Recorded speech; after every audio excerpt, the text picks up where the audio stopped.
Go Ask Alice, June 3rd.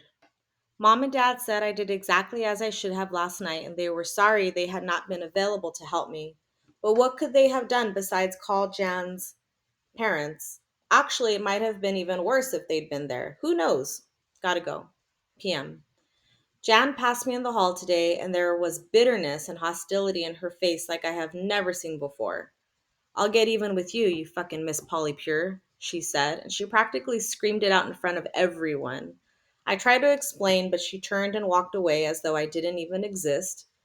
Later, I went to the library. Joel knew something was wrong, so finally I told him I'm coming down with a cold and feel miserable. The feeling miserable part is true. He said I should take some aspirin and get some rest. Life is so simple for straight people. I don't know what Jan has told all the kids, but she really must be starting some ugly rumors because now I get sneers and giggles, which is worse than being lonely and ignored. I wish I could talk to Joelle, but I'm not even going to the library to study. I'm so uptight. I'll just take some books home and work in my room. My room will be my whole universe. Joelle just called from the library because he was worried about me. He had talked to Dad's secretary, who didn't know anything. I'm so glad he called, but I told him I was sick and wouldn't be going to the library this week. Oh, I am sick. I'm sick of the screwed up potheads and acid heads and all the other dopey dopers who are persecuting me. Anyway, Joelle asked if I'd mind if he called me every night, and I didn't tell him that I'd be waiting by the phone, but I will be. But you knew that, didn't you? June 7th. During the night, Gran got quite sick. I think she just doesn't care to go on without Gramps. She didn't come out of her room for breakfast. I took her a tray, but she just played around with the food. Tonight, I must go in and visit with her instead of going to the library like I'd finally decided to do. Joelle will understand. Bye now. June 8th. I'm so boxed in, I don't know what to do. Jan sidled up to me as I was walking down the ramp and whispered, "You better tell your little tail wagging sister not to accept candy from strangers or even from friends, especially your friends." But Jan wouldn't do that. She couldn't. No matter what she thinks of me, she surely wouldn't take it out on Alexandria, would she? Would she? I wish I could make her understand, but I simply don't know how. Oh, I would like to talk to mom or dad or Joelle or Tim about this, but everything I do seems to make things worse. I guess I'll just have to work it into dinner conversation some way about vindictive kids who put acid on candy and gum, etc., and pass them out. Maybe if I tell them that a teacher was talking about a kid in Detroit who died that way, they'll be careful. They've got to be careful. June 9th. I was walking home from the store and a carload of kids pulled up beside me and began shouting things like, "Well, if it isn't Easy Lay Mary Pure. No, it's Miss Finkmouth. Miss Super Finkmouth. Miss Double Triple Finkmouth. I wonder what would happen if we stashed some shit in her old man's car. Wouldn't that be great having her father, the professor, picked up?" Then they called me every rotten name in the book and roared off laughing hysterically, leaving me emotionally crushed and battered and beaten. I think they're just threatening me, trying to drive me crazy, but who knows? Last summer I read about some stoned kids who put a cat in a washing machine and turned it on just to see what would happen. Maybe they really would like to know how dad would react. They're such a bunch of lousy, crazy bastards. I wouldn't put it past them. But I don't think they'll go that far. Maybe if I just sort of ignore them, they will eventually give up. June 10th. For the first time, I feel absolutely certain that even if I were locked in a room full of acid, speed, and every other upper in the world, I would only be disgusted, for I see what it does to kids who used to be my friends. Surely they wouldn't pick on me so unmercifully if it weren't for drugs, would they? Today, someone put a burning roach in my locker, and when the principal called me out of my room, even he knew I wouldn't do anything that stupid. My new jacket has a big hole in it, and some loose papers had caught on fire and smoked everything up. He asked me to name anyone I thought might have done it, and although I suspect Jan, I wouldn't dare tell on her. And I certainly don't want to name all the dopers at school.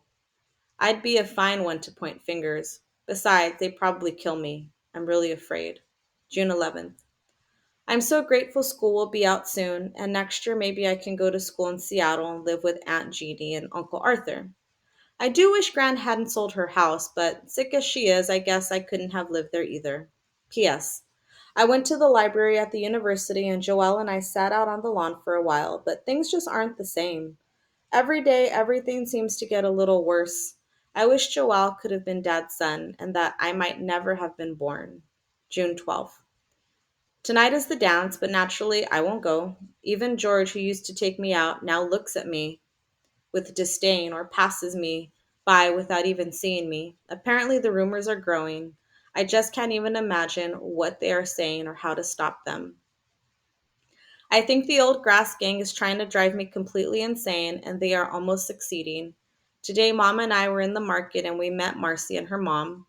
While they stopped to talk, Marcy turned to me and said, with a beautiful smile on her face, "Tonight we're having a party and this is your last chance." I said, "No, thank you," as calmly as I could, but I thought I was going to choke.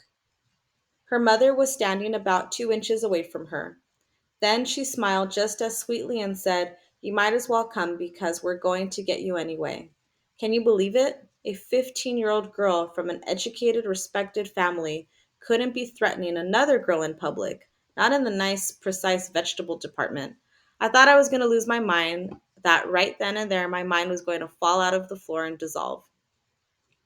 On the way home, Mom commented about my being so quiet. Then she asked me why I didn't get nice Marcy Green to fix me up every now and then. Nice Marcy Green. Ha! Maybe I'm losing my mind. Maybe these things really aren't happening. June 16th. Gran died in her sleep last night. I try to tell myself that she's gone to Grams, but I'm so depressed. All I can think about is worms eating her body. Empty eye sockets with whole colonies of writhing maggots. I can no longer eat. The whole house is crazy with everyone worrying about the funeral. Poor mom, two parents in 2 months. How can she stand it? I think I'd die if I lost my parents right now. I've been trying to help her and to make things easier, but I'm so exhausted I have to force myself to take every step. June 17th. Joel heard about Gran dying and called to tell me how sorry he was. He really gave me a lot of strength and offered to come over tomorrow after the funeral. I'm so glad he's coming. I'm going to need him. June 19th.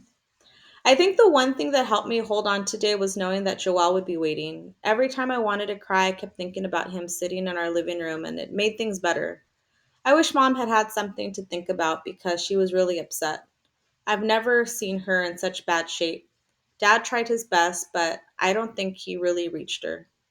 When we got home, Joel and I sat in the backyard and talked for a long time. His father died when he was 7, and since then he's thought a lot about death and about life. His feelings and ideas are so mature I can hardly believe he isn't 100,000 years old. He's also a very spiritual kind of person, not really religious, but spiritual. He feels very deeply. I think most kids in our generation do. Even on drug trips, many kids think they see God or that they are communicating with heavenly things. Anyway, when Joel left, he kissed me very tenderly on the lips for the first time. He is so good and fine that I hope someday we can have each other. I really do. The worst thing about today was seeing soft, frail ground lowered into that dark, endless hole. It seemed to swallow her up, and when they threw dirt on the coffin, I thought I was going to scream. But Joel said not to think about that, because that isn't what death really means. And I guess he's right. I just can't think about it.